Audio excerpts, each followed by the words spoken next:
আসছে সুলাইমানের বাহিনী, সূরা নম্বর 57 সূরা আসছে সুলাইমানের বাহিনী, তোমাদেরকে হে পিপিলিকা সর্দার বলছে তোমাদেরকে পায়ের তলায় পিষ্ট করে সুলাইমান আলাইহিস সালাম শেষ করে দিতে পারে।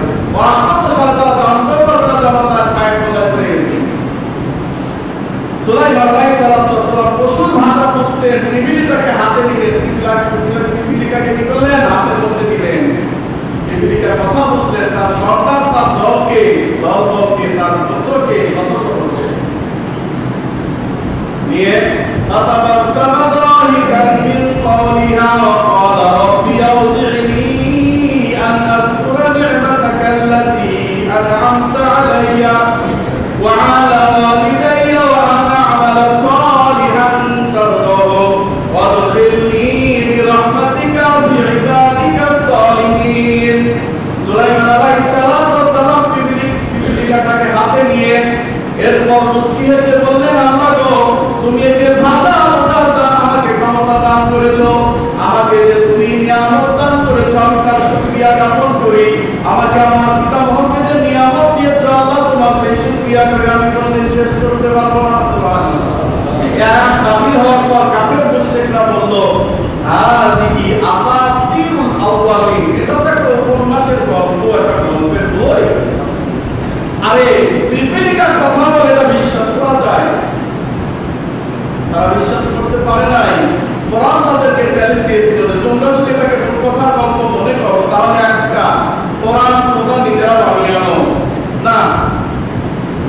ওয়ালা ইস্তামাকুল জিন্নি ওয়াল ইনস, জিন ইনসান সব এক জায়গায় হয়ে যদি চেষ্টা করে আমরা কোরআন বানাতে পারবো না। ঠিক আছে যাও একটি সূরা বানিয়ে আনো। সে সূরা বানানোর তাদের ক্ষমতা হয় নাই। এবার আল্লাহ বলেন ঠিক আছে একটা আয়াত বানায় আনো। একটা আয়াত বানানোর তাদের ক্ষমতা হয় নাই। শেষে তারা আত্মস্বীকার করতে বাধ্য হয়েছে যে কোরআন হচ্ছে আল্লাহর বাণী। সুবহানাল্লাহ। তখন বিজ্ঞান আসে নাই। ঠিক তার 1400 বছর পরে 1300 বছর মাথায় বিজ্ঞানীরা প্রমাণ পাচ্ছে। এখন কি প্রমাণ পাচ্ছে? যে আসলে পিপিলিকার কথা বলতেও পারে, কারণ পিপিলিকারা যেভাবে চলাফেরা শৃঙ্খলাবদ্ধ এটা মানুষও পারে না। সেটা গেল এক বিষয়। আমি যে বিষয়টা বললাম আয়াতটা সূরা নিসা 4 নম্বর সূরা 56 নম্বর আয়াতটি তেলাওয়াত করেছি, সেখানে আল্লাহ বললেন যে শাস্তির উপর যারা শাস্তি আস্বাদন করতে পারে। বর্তমান মেডিকেল সায়েন্স এখন অনেক উন্নত হয়েছে। তো মেডিকেল সায়েন্স যখন কোরআন রোগী মানে রোগী পড়ে গেছে, যেমন মাইনস্টনের ছাত্ররা পড়ছিল না, এরকম কোন কোরআন রোগী পেলে তার পুরো জায়গাতে তারা পিন দিয়ে এরকম ঘুষা দেয়। কি দিয়ে ঘুষা দেয়? পিন দিয়ে ঘুষা দেয়। পিন দিয়ে ঘুষা দিয়ে যদি রোগী ব্যথা অনুভব করে ডাক্তার খুশি হয়, হ্যাঁ ঠিক আছে এর রোগ ভালো করা যাবে, কারণ তার চামড়া নষ্ট হয়ে যায় নাই, ত্বক এখনো নষ্ট হয়ে যায় নাই, উপরের অঙ্গগুলো এখনো নষ্ট হয়ে যায় নাই, এটাকে ট্রিটমেন্ট করা যাবে। কিন্তু যখন এটার মধ্যে সুচটা ঢোকায় দিয়ে দেখে যে না সে ব্যথা পাচ্ছে না, তাহলে সেটা চামড়া নষ্ট হয়ে গেছে, ভিতরের স্কিন আর ভালো হবে না, এখান থেকে কেটে ফেলতে হবে। এখন বিষয় হচ্ছে আগে বিজ্ঞানীরা মনে করতো আমরা যে ব্যথা পাই এটা ব্রেনে আগে সিগন্যাল যায়। ব্রেনের সিগন্যাল গেলে ব্রেন যখন বলে যে তুই ব্যথা পেয়েছিস, তখনই একজন মানুষ চিন্তা করে যে হ্যাঁ একটা ব্যথা পেয়েছি, তখন সে চিৎকার করে। এটা বিজ্ঞানীরা আগে মনে করতো যে ব্যথা ব্রেন থেকে মস্তিষ্ক থেকে, সেখান থেকে আপনার সিগন্যাল পাঠানোর পরে ব্যথা অনুভব হয়। এই ধারণাটা মিথ্যা প্রমাণিত হয়ে গেছে। কেন? কারণ ব্যথা শরীরের চামড়া ব্যথা অনুভব করে। পবিত্র কোরআন 1400 বছর আগে বলেছে ব্রেনের সিগন্যাল লাগবে না, চামড়া এমনিতে অটোমেটিক ব্যথা অনুভব করে। আল্লাহ এই কথা পবিত্র কোরআনে 1400 বছর আগে বলে দিয়েছে চামড়া ব্যথা অনুভব করে। আমি মনে হয় বোঝাইতে পারতেছি না ভাই।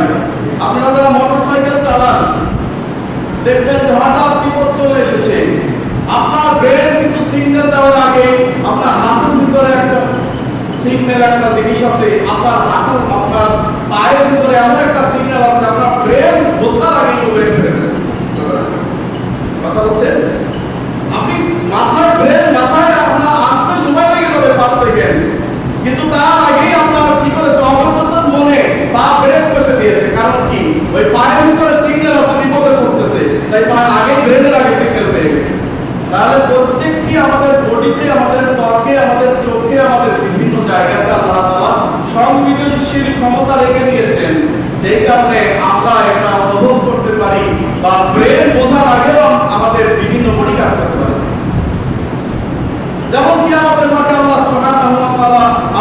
মুখে কথা বলাবেন, নাকে কথা বলাবেন, হাতে কথা বলাবেন, আপনি চুপ থাকবেন কিন্তু এগুলা কথা বলবেন।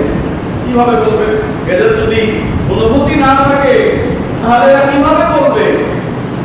আমি পবিত্র কোরআনের সূরা হামিম শরীফের 41 নম্বর সূরা 19 থেকে 22 আয়াত তেলাওয়াত করেছি, যেখানে আল্লাহ তাআলার সঙ্গে আমরা আত্মা কথা বলছি।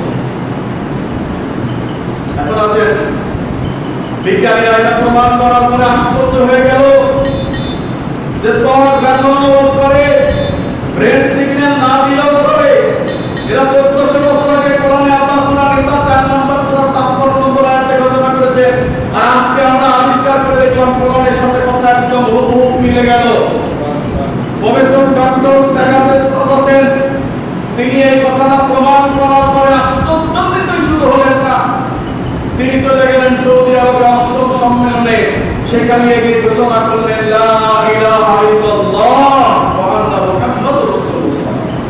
তিনি স্বীকার করতে বাধ্য হলেন আল্লাহ ছাড়া হক কোনো উপাস্য নেই, মাবুদ নেই, এবং মুহাম্মদুর রাসূলুল্লাহ সাল্লাল্লাহু আলাইহি ওয়াসাল্লাম আল্লাহর মেসেঞ্জার, আল্লাহর পয়গম্বর, আল্লাহর প্রেরিত দূত। সুবহানাল্লাহ।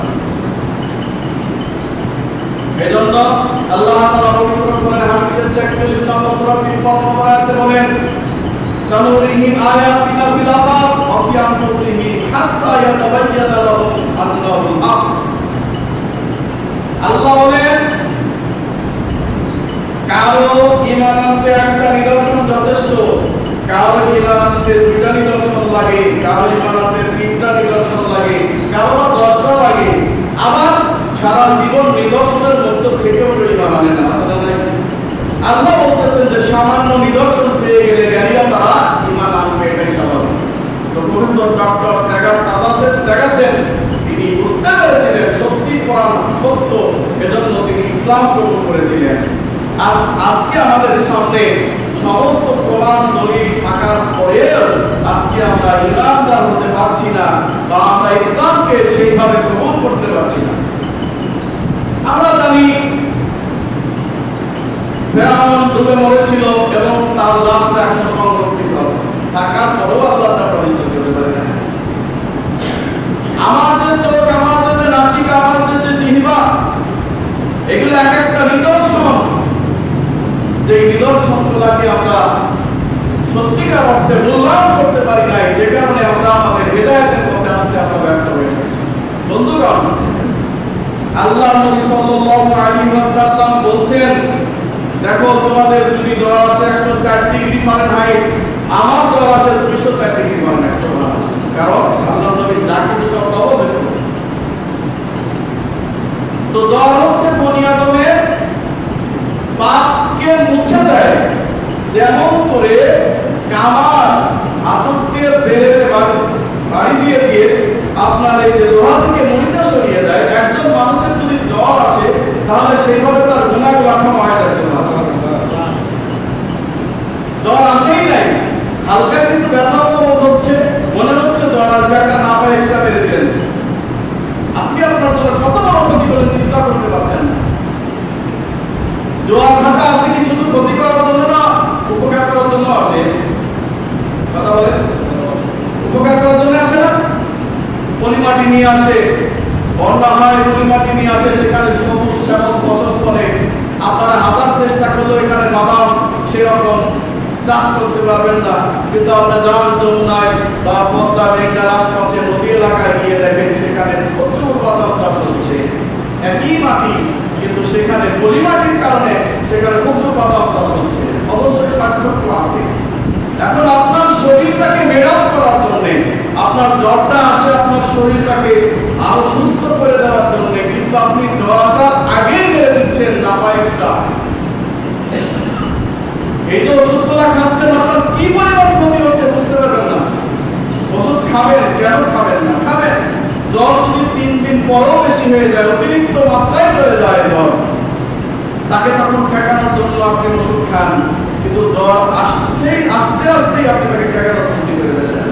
এরপরে যদি জ্বর আসে, আমরা আমাদের গিয়ে আগে যদি আব্বারে বলতাম যে আব্বা একটা পাওয়া গিয়ে দাও, একটা আমার খাইতে ইচ্ছে করছে, কিন্তু দেখা যায় অনেকগুলো ভাই বোন ঠিক মতো পাওয়া এটা আসতো না, কিন্তু জ্বর আসলে পাওয়া লাগতো না, এসে তো জ্বরের ভিতরে আর খাইতে পারে না কিছুতে, তারপরও জোর করে খাওয়া। বিষয়টা আমার কাছে কেমন জানি লাগে, জ্বর আসছে খাইতে পারছে না, জোর করে খাওয়ানো কেন দরকার? আবার এদিকে আল্লাহ নবী সাল্লাল্লাহু আলাইহি ওয়াসাল্লাম বলছেন যে দেখো, জ্বর যদি আসে, সে যদি খেতে না চায়, অসুখ বিসুখের কারণে তাকে জোর করো না, কারণ আল্লাহর পক্ষ থেকে তাকে রিজিক দেওয়া হয়। সুবহানাল্লাহ। তা আমি বিষয়টা নিয়ে আসলে এতদিন পর্যন্ত চিন্তাই শুরু করেছি, কিন্তু কিভাবে রিজিক দেওয়া হয় এটা রাসূল সাল্লাল্লাহু আলাইহি ওয়াসাল্লাম বললেন, আমার মাথায় ধরে না। গত কয়েকদিন আগে দেখলাম মেডিকেল সায়েন্স প্রমাণ করেছে বর্তমান একজন মানুষের যখন জ্বর আসে, তখন তার ভিতর থেকে নিজেই নিজেকে ইমিউন সিস্টেম শক্তিশালী করার জন্য সে খাবার বন্ধ করে দেয়।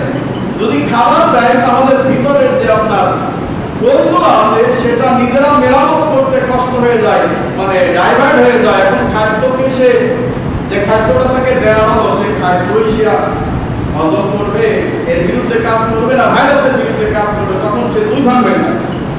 যখন খাবার কম থাকে তখন এই ভাইরাসের বিরুদ্ধে সে তখন কাজ করতে পারে। এটা বিজ্ঞান প্রমাণ করছে। সুবহানাল্লাহ। অথচ রুগী মানুষকে খাওয়ার জন্য চাপাচাপি করা ঠিক না, রাসূল সাল্লাল্লাহু আলাইহি ওয়াসাল্লাম অনেক আগে বলেছেন। আর এখন তা প্রমাণ হয়ে গেল। এই কথা এই জন্য বললাম, আমাদের এখন ভাইরাস ধরে আমরা অনেকেই আক্রান্ত হয়ে গেছি।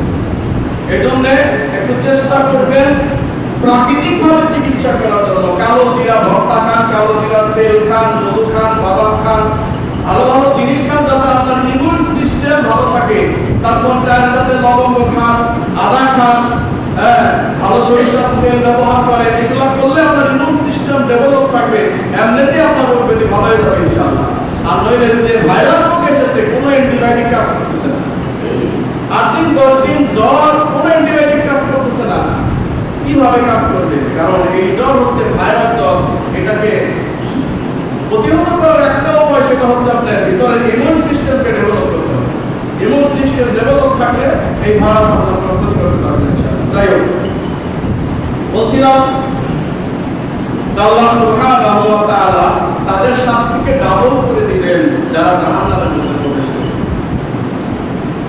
আল্লাহ সুবহানাহু ওয়া তাআলা বলেন সূরা জুমার 39 নম্বর সূরা এর 72 নম্বর আয়াত, وَسِيقَ الَّذِينَ كَفَرُوا إِلَى جَهَنَّمَ زُمَرًا حَتَّى إِذَا جَاءُوهَا فُتِحَتْ أَبْوَابُهَا وَقَالَ لَهُمْ خَزَنَتُهَا أَلَمْ يَأْتِكُمْ رُسُلٌ مِّنكُمْ يَتْلُونَ عَلَيْكُمْ آيَاتِ رَبِّكُمْ وَيُنذِرُونَكُمْ لِقَاءَ يَوْمِكُمْ هَٰذَا। আল্লাহ সুবহানাহু ওয়া তাআলা বলেন, যখন ধাক্কায় ধাক্কায় জাহান্নামীদেরকে জাহান্নামের পাড়ের সামনে নিয়ে যাওয়া হবে, জাহান্নামের দরজার সামনে যখন তারা দাঁড়ায় যাবে, তখন জাহান্নামের ফেরেশতারা, জাহান্নামের রক্ষী ফেরেশতারা তাদেরকে বলবে, আলাম ইয়াতিকুম রুসুলুম মিনকুম ইয়াতলুনা আলাইকুম আয়াতি রাব্বিকুম, তোমাদের কাছে কি নবীগণ পৌঁছাইছিল না এবং তারা কি তোমাকে কোরআন বোঝায় পড়ায় না? তোমাদের কাছে কি নবীরা আসে নাই, ওলিরা আসে নাই, দাঈরা যায় নাই? তারা কি তোমাদের পবিত্র কোরআন পড়ে পড়ে শোনায় নাই যে জাহান্নাম বলে কিছু আছে, পরকাল বলে কিছু আছে, জান্নাত বলে কিছু আছে, আসরের ময়দান বলে কিছু আছে, কবর বলে কিছু আছে? তোমাদেরকে কি বোঝায় নাই? তোমাদেরকে কি বলে নাই? তোমাদেরকে তেলাওয়াত করে শোনায় না? তারা বলবে, ক্বালু বালা, হ্যাঁ শোনাইছিল, শোনাইছিল, কিন্তু আমরা আমল করি নাই। এক কান্দে শুনছি আর এক কান্দে বের করে দিয়েছি। শোনাইছিল কিন্তু আমরা তার গুরুত্ব দেই নাই। সূরা 66 নম্বর সূরা মুলক এর 9 নম্বর আয়াতে আল্লাহ বলছেন যে তারা বলবে, অকালু লাউ কুন্না নাসমাউ আও না'কিলু মা কুন্না ফি আসহাবিস সাঈর। অকালু, তারা বলবে, লাউ কুন্না নাসমাউ, আমরা যদি শুনতাম, আও না'কিলু, অথবা আমরা বুদ্ধি খাটাইতাম, তাহলে আমরা এই জাহান্নামবাসী হতাম না। আমরা বুদ্ধিও খাটাই নাই, আমরা আকল বুদ্ধিও খাটাই নাই, বোঝার চেষ্টা করি নাই যে জাহান্নাম বলে কিছু আছে, এটা আমাদের কাছে তেমন কিছু মনে হয়নি। এই কারণে আজকে আমরা জাহান্নামের মধ্যে পড়ে গেছি। আবার জাহান্নামীদেরকে আল্লাহ তাআলা জিজ্ঞাসা করবে ফেরেশতাদের মাধ্যমে, ফেরেশতারা বলবেন, ও জাহান্নামীরা, তোমরা জাহান্নামে কেন এসেছো? তারা বলবে, লাম নাকু মিনাল মুসাল্লিন, এক নম্বরে আমরা নামাজ পড়তাম না, সালাত আদায় করতাম না। দুই নম্বরে লাম নাকু নুতইমুল মিসকিন, মিসকিনদেরকে খাবার দিতাম না। এক নম্বরে সালাত আদায় করতাম না, দুই নম্বরে মিসকিনদেরকে খাবার দিতাম না। এই কারণে আমরা আজকে জাহান্নামে এসেছি। বলু বালা, তারা বলবে, হ্যাঁ নবীরা এসেছিল, আলেম ওলামা বুঝাইছিল, কোরআন পড়ে পড়ে বোঝানোর পরে আমরা মানি নাই। অথবা আলেম বলেছিল এক কান্দে শুনছি আর এক কান্দে বের করে দিচ্ছি। আচ্ছা, আপনাদেরকে যদি জিজ্ঞাসা করা হয়, বলেন তো আপনারা কোরআন কবে পড়েছেন? কয়দিন আগে কোরআন পড়ছেন? আজকে সবাই কোরআন পড়ছেন ইনশাআল্লাহ? সবাই পড়ছেন? পড়েন না? পড়ছেন? পড়েন না? গতকালকে পড়ছিলেন, তাও পড়েন না। এক সপ্তাহ আগে, তাও পড়ি নাই। হয়তো কেউ 2 সপ্তাহ আগে বা 3 দিন আগে পড়েছেন। অধিকাংশ মানুষ রমজানে কিছু পড়েছিল, এরপরে সব আর পড়া বন্ধ। অনেকে মনে করেন যে রমাদান মাস আসলেই শুধু কোরআন পড়তে হবে, অন্য মাসে কোরআনের দরকার নেই। আর রমাদান মাস আসলে কোরআন বেশি করে পড়তে হবে, কারণ এই মাসে কোরআন নাযিল হয়েছিল, এই মাসে পড়লে সব বেশি পাওয়া যাবে। আবার বলতেছে যে আমি তো দোকানদার মানুষ, রমজানে এমন বেচাকিনি চলে, তারা দিনাবাদি পড়তে পারে না কোরআন পড়তে। তবে আমার মেয়ে কুলসুম 14 খতম দিছে। কয় খতম দিছে? 14 খতম দিছে। আল্লাহ তোমারে কইছে তুমি 14 খতম দাও, কইছে তো। তোমার খতমে কি লাভ যদি তুমি কোরআনের অর্থ না বোঝো? কি লাভ? খতমের সংখ্যা বাড়িয়ে তোমার কি লাভ যদি তুমি কোরআনের অর্থ না বোঝো? তুমি 14 বার নয়, তুমি 2 বার কোরআন খতম দাও, একবার শুধু আরবি খতম দাও, আরেকবার বাংলা খতম দাও, তবে কিছু হলে বুঝতে পারবে। আমি আমার জীবনে কোরআন খতম দিয়েছি বলে মানে রমজানে আমার মনে হয় না। কেন? বলুন কেন আপনি বুঝুন, মানুষ রমজানে খতম দেন নাই কেন দেই নাই? তার প্রশ্ন হচ্ছে এটাই যে আমি কোরআন পড়া শুরু করি, আবার শেষ করি, আবার শুরু করি, সারা বছর চলে তাফসীর সহ। বুঝলেন নাই? আমি তাফসীর সহ, অর্থ সহ, অনুবাদ সহ, তাফসীর সহ শুরু করি, আবার শেষ হইতে বছর বা 6 মাস বা তার যে কয়দিন যাক আবার শুরু করি।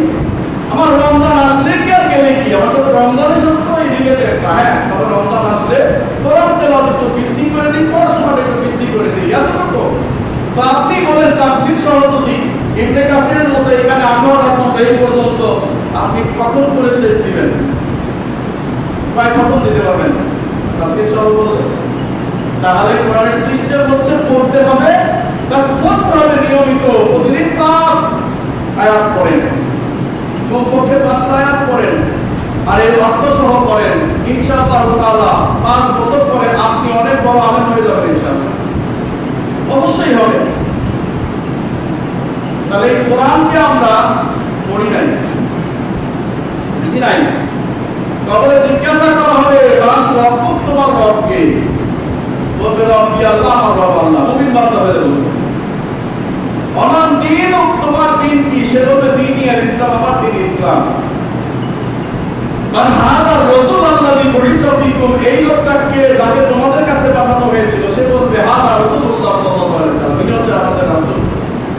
জান্নাতের প্রশ্ন, ওমা ইউদ্রিকা, তুমি জানলে কি করে? অনেকে মনে করে শুধু 3টা প্রশ্ন শেষ না, জান্নাতের প্রশ্ন আছে। ওমা ইউদ্রিকা, তুমি জানলে কি করে? সে বলবে তাআলা কিতাব আল্লাহ, আল্লাহর কিতাব পড়েছিলাম এবং চুমুকে রেখে দিয়েছিলাম নাকি? না, কোরআন কিতাব আল্লাহ, আল্লাহর কিতাব পড়েছিলাম, কোরআন পড়েছিলাম, ওয়া আমানতু বিহি, তার উপর ঈমান এনেছিলাম, ওয়া সাদ্দাকতু, তা সত্য বলে মেনেছিলাম। এখন যদি আপনি শুধু অন্ধের মতো কোরআন তেলাওয়াত করে দেন, তো কোরআনের প্রতি ঈমান আনবেন কি করে?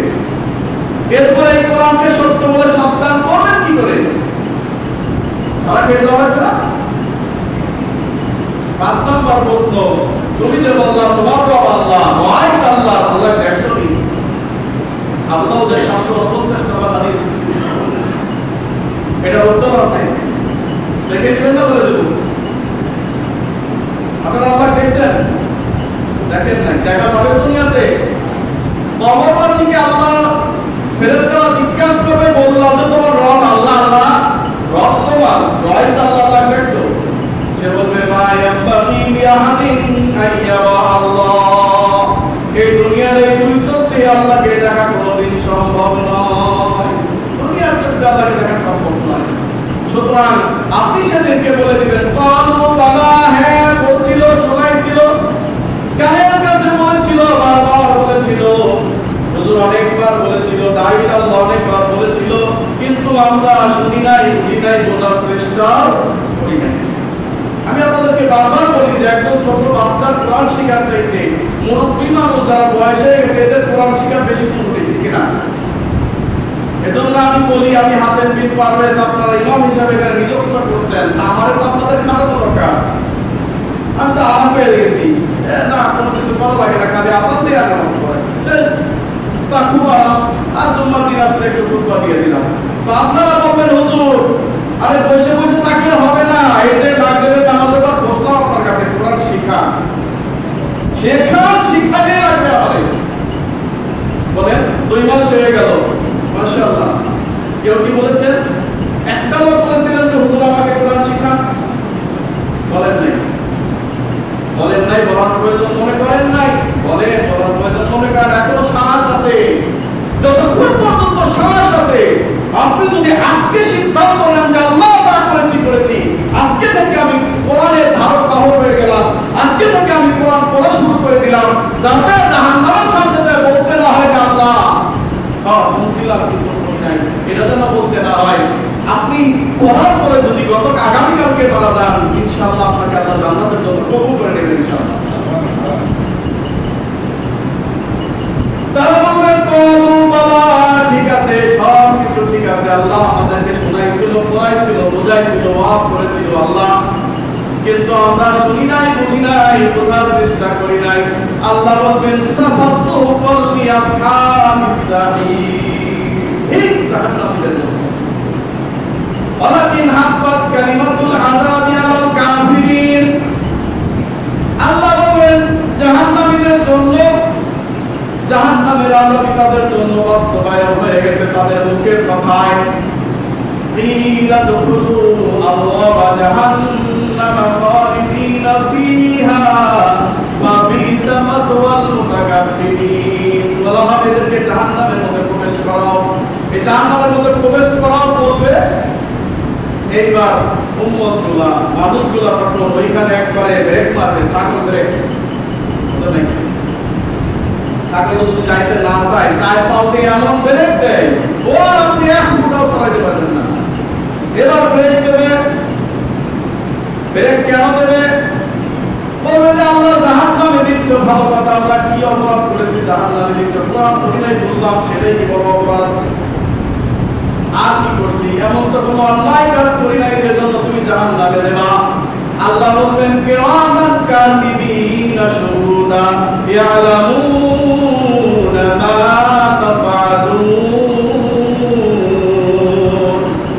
কিরামান কাতিবিন, তোমাদের কাছে সম্মানিত লেখক বৃন্দকে পাঠানো হয়েছিল, আছে না নাই প্রত্যেকের কাছে? অনেকে বলেন কিরামান কাতিবিন মানে 2 জন লেখক, ডান কাদের আর বাম কাদের ফেরেশতা, এটা মুয়া কথা। কিরামান কাতিবিন মানে হচ্ছে লেখক বৃন্দ, ফেরেশতা। 4টাও থাকতে পারে, 5টাও থাকতে পারে, 1টাও থাকতে পারে, আল্লাহ জানে। বুঝতে পারছেন? কিরামান কাতিবিনা শুহুদা, আর কিরামান কাতিবিন তারা কি লিখে দেখাই নাই? তারা তো সাক্ষী হিসাবে সব কিছু তোমার ওই কিতাবে লেখা আছে। লা ইউগাদিরু সগীরাতাও ওয়ালা কাবীরাতান ইল্লা আহসাহা, নম্বর সূরা। ছোট বড় কিছুই ছাড়া হয় নাই, যা করেছে সব লিপিবদ্ধ করা হয়েছে। এখন তোমাদের সমস্যাটা কি?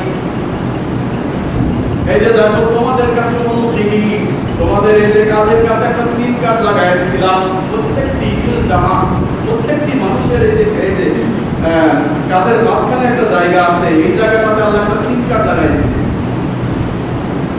এই সিম কার্ড দিয়ে খালি পেনড্রাইভের মধ্যে দিয়ে দিলে পরে এবার দেখা যাবে কি করছে না করছে। বলবে আল্লাহ ওটাও আমরা ভালো করে বুঝে গেলাম, এআই নাম সব বানানো থাকে। আমি করি নাই আল্লাহ এটা, এআই দিয়ে এআই প্রযুক্তি আমরা দেখে আসছি, এআই দেখলাম বানানো যায়, করি নাই আল্লাহ। আমি এগুলা কিচ্ছু করি নাই, ফেরেশতারা তো সাক্ষী দিতে তো সব বুঝবো, তোমার কথা বলবো আল্লাহ। আমাদের লোকেরা এরা তোমার লোক, এগুলো আমরা মানি না। নবী মুহাম্মদ রাসূলুল্লাহ সাল্লাল্লাহু আলাইহি সাল্লাম বলছেন, কিয়ামতের দিন বান্দার সাথে আল্লাহ ঝগড়া শুরু করবে। বান্দা কি করবে? আল্লাহর সাথে ঝগড়া শুরু করে দেবে। সহিহ মুসলিমের 5550 নম্বর হাদিস উল্লেখ আছে যে বান্দা আল্লাহর সাথে ঝগড়া শুরু করে দিবে। এরপরে আল্লাহ বলবেন যে ঝগড়া করছো ঠিক আছে, কি করলে বিশ্বাস করবে যে তোমরা করবে? আমরা যদি নিজেই কই যে আল্লাহ করতে তাই নাকি, ঠিক আছে। এবার আল্লাহ কি করবেন? সূরা ইয়াসিন 36 নম্বর সূরা 59 নম্বর আয়াত, আল-ইয়াওমা নাখতিমু আলা আফওয়াহিহিম ওয়া তুকাল্লিমুনা আইদিহিম ওয়া তাশহাদু আরজুলুহুম বিমা কানু ইয়াকসিবুন।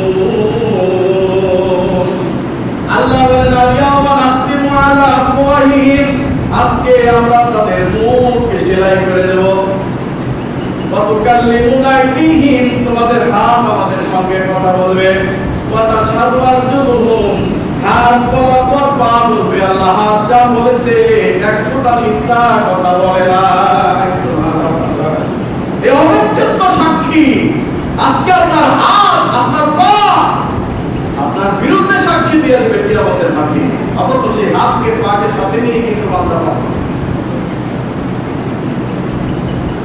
একথা স্পষ্ট করে আরো বলছেন আল্লাহ সূরা হামিদ 41 নম্বর সূরা 19 থেকে 22 নম্বর আয়াত, ইয়াওমা ইউহশারু আ'দাউল্লাহি ইলান নারি ফাহুম ইউজাউন।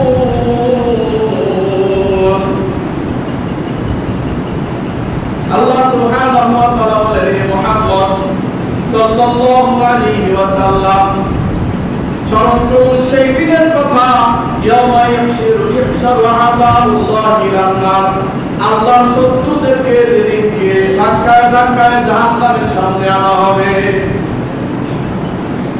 যখনই তারা জাহান্নামের সামনে উপস্থিত হয়ে যাবে, তখনই তাদের বিরুদ্ধে শাহিদা আলাইহিম সামউহুম ওয়া আবসারুহুম ওয়া জুলুদুহুম বিমা কানু ইয়ামালুন। তাদের বিরুদ্ধে তাদের চোখ, তাদের চক্ষু, তাদের কান, তাদের নাসিকা, তাদের জিহ্বা, তাদের শরীরের চামড়াগুলো তাদের বিরুদ্ধে সাক্ষ্য দেয়া দেবে। তাদের চক্ষু, তাদের জিহ্বা, তাদের নাসিকা, তাদের চামড়া, তাদের হাত, তাদের পা তাদের বিরুদ্ধে সাক্ষ্য দেবে। কত যত্ন করি এই পায়ে, কত যত্ন করি এই হাতে, কত যত্ন করি এই চামড়া। এমনও মানুষ আছে যারা প্রতি মাসে 20-25 টাকা খরচ করে শুধু স্কিনটাকে ভালো রাখার জন্য, আছে না নাই? কত যত্ন করে এই শরীরের, অথচ এই শরীর, এই হাত, এই পা সেদিন কিয়ামতের মাঠে জাহান্নামে যাওয়ার আগে সাক্ষ্য দিয়ে দেবে যে আল্লাহ হ্যাঁ এটা করছিল। এবার বান্দা বলবে, ক্বালু আনতাকাল্লাহুল্লাযী ক্বালু লিমা শাহিদতুম আলাইনা।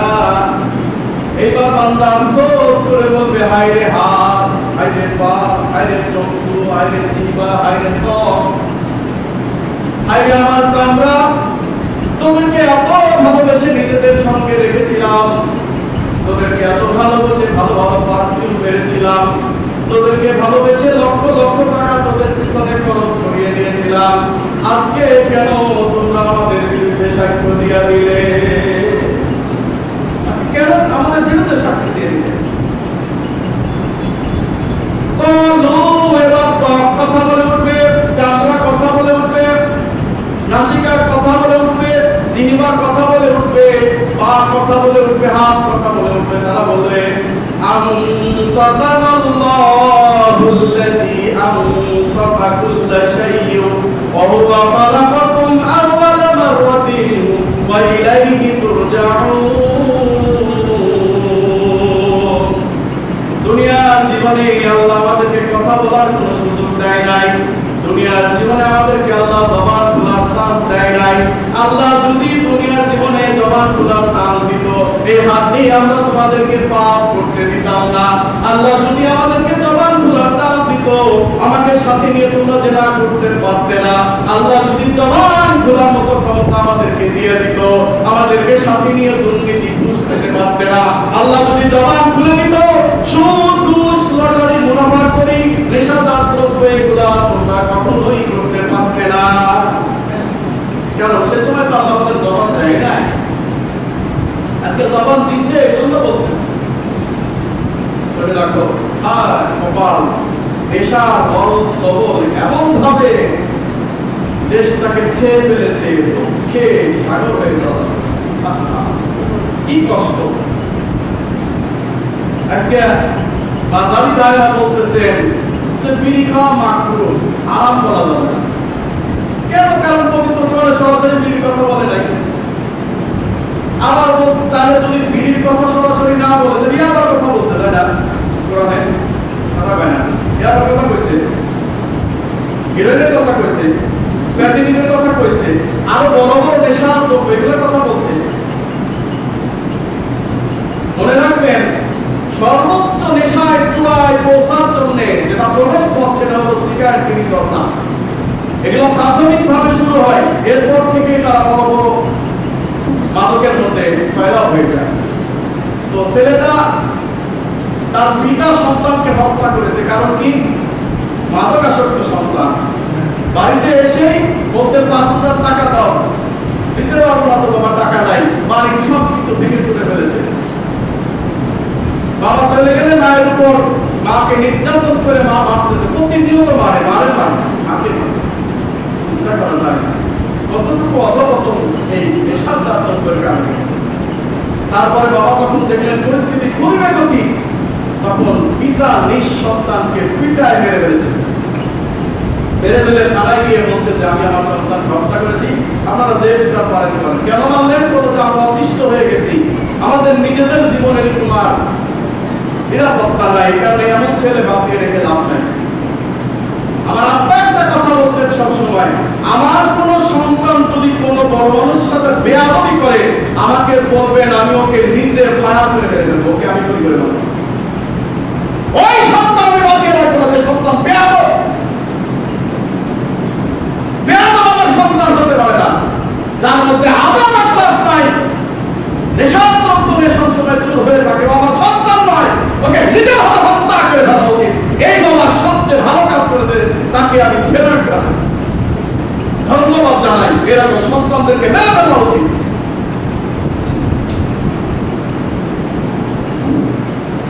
নেশা পান যারা করে তাদের বেঁচে থাকার অধিকার নাই। আমি যদি ক্ষমতায় যেতে পারতাম কখনো, তাহলে সর্বপ্রথম বাংলাদেশ থেকে সিগারেট নিষিদ্ধ করতাম। এমন শুধু নয়, প্রত্যেক জায়গায় যাদের সিগারেটের সাথে পাওয়া যেত তাদেরকে প্রহার করে তাদের জেলখানা ঢুকে দেওয়া। আর এরা প্রকাশ্য মাদক বিড়ি সিগারেট খাওয়া যাবে না, নিজেরাই খায়, প্রশাসনের লোক। আর একজন লিখেছে যে সিগারেট খাওয়া নিষেধ অত্র এলাকায়, এটা লিখতে কেবল লাগাইতে গিয়ে মুখের মধ্যে সিগারেট আর লাগাইতেছে, আছে না নাই? নিজেরা আইন করে নিজেরাই করে না। সুতরাং বন্ধুগণ, এবার চান্দা বললে ক্বালু আনতাকাল্লাহুল্লাযী আনতাকা কুল্লা শাইইন ওয়া হুয়া খালাকাকুম আওয়ালা মাররাতিন ওয়া ইলাইহি তুরজাউন। আল্লাহ আজকে আমাদেরকে কথা বলার অধিকার দিয়েছে, কথা বলার চান্স দিয়েছে, সুযোগ করে দিয়েছে। এজন্য আমরা আজকে সব কিছু বলতেছি। আল্লাহ বলবেন, ওয়া কুনতুম তাস্তাতিরুনা ইয়াশহাদা আলাইকুম সামউকুম ওয়ালা আবসারুকুম ওয়ালা জুলুদুকুম ওয়ালাকিন যামানতুম আন্নাল্লাহা লা ইয়ালামু কাসীরাম মিম্মা তা'মালুন। আল্লাহ সুবহানাহু ওয়া তাআলা বলবেন, তোমাদের পা, তোমাদের জিহ্বা, তোমাদের অঙ্গ, তোমাদের প্রত্যঙ্গ, তোমাদের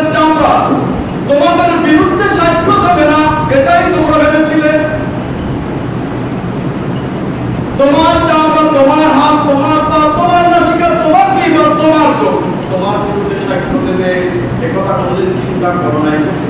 এই আর শোনার পরে কি আপনারা এত চিন্তা করছেন না আমার এগুলা সাক্ষী দিতে? আল্লাহ বলেন এই জন্য তাদের কাছে তোমাদের কোনো অপরাধ গোপন করো নাই,